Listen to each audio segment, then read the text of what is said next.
看好多人求救呢，有救援的赶紧来呢。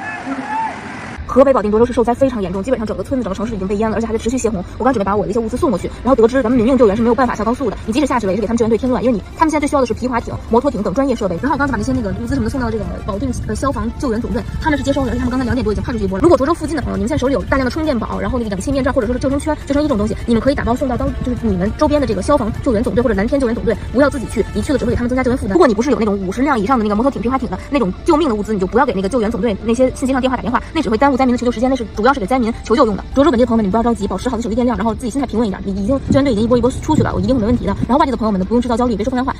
顺北的啊，顺北的赶紧往外撤，只要调到这水现在马上就上来了啊，撤不出去了，赶紧的往外撤。我跟你说，方向可以走，有水的压力，我跟你说，这边这个小的皮划艇，然后一个一个的把它弄过来，从这儿接过去，不然的话就很麻烦了这个东西。幺零七国道，哎，天灾呀，没辙，这里边困的人太多了，你看。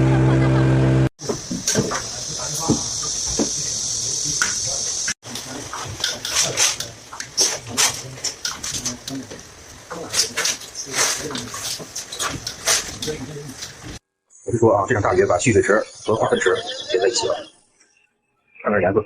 对，我真的起来，水真大的。啥？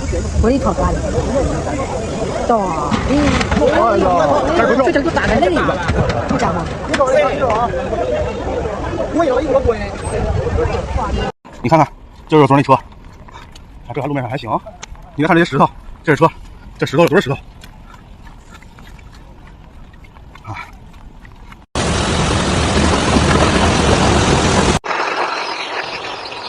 冲毁完了，冲毁完了。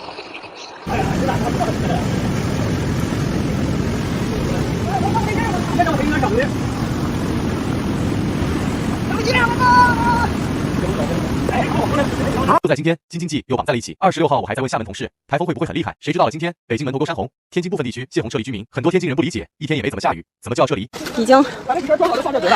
已经进水了。现在是这样，已经到了小腿这儿。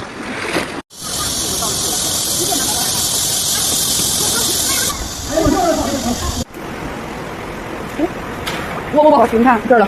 这个是库房的大院，车已经给淹了一半了，然后那边2笼兔子估计也没了。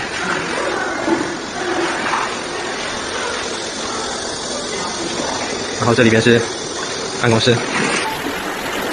现在是2023年8月1号晚上7点左右，下午的时候物业通知把地库存的车都提出来，这业主赶紧把车挪个地儿，因为据说北京、房山等地的已经开始决堤泄洪了，涿州从西边开始淹，现在往东淹呢，所以物业提前通知大家把车从地库里提出来，大家没地儿停，只能停在理想湾和狮子城中间这个小坡坡上，地势稍微高一些。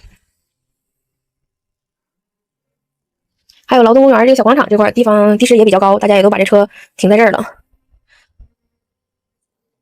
好多店铺都关门不营业了，门口堆上沙袋，防止那个洪水倒灌。地库门口也堆了很多沙袋，就是怕水泄洪之后水漫上来。看看这都已经堆得很高了。超市的货架都基本上被拿空了，方便面呀什么的，即食的这种蔬菜，大家有条件的赶紧去囤点水，囤点即食的这种食品，因为停水停电的话没有气儿，这将日子很难过。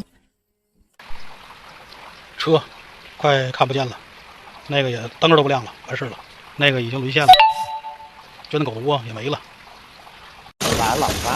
完了！